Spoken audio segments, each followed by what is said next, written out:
My name's Jason Pegler and I set up Chipmunkapublishing, the mental health publisher. We're a social enterprise that gives a voice to people with mental illness.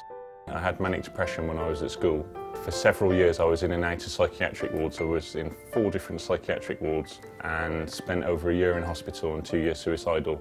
Being in a psychiatric ward for 6 months at the age of 17 was something that really stuck with me, and it changed me as a person. It made me more sensitive as a person. It made me grow up quicker, and it made me determined that one day I would find my vocation in life. One day I would work out how to make the world a better place and how to empower people with mental illness so that there was no humiliation. That's the word that I found for it then.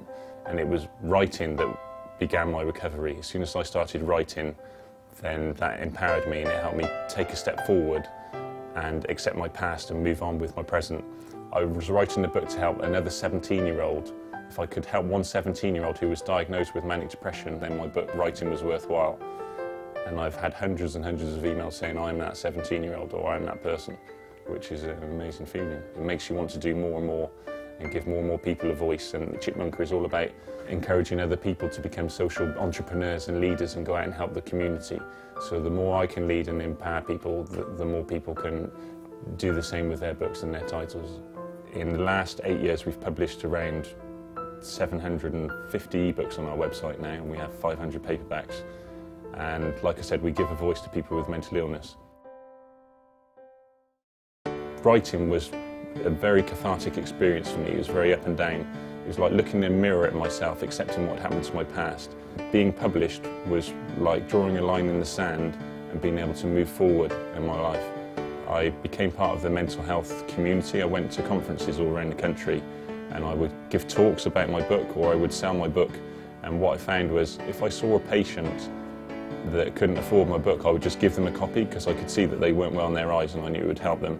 And if I saw a member of staff, I'd make them buy it because I thought, well, they can afford it, it's only a tenner. And it just went from there and grew and grew. Writing helped me, being honest with myself helped me.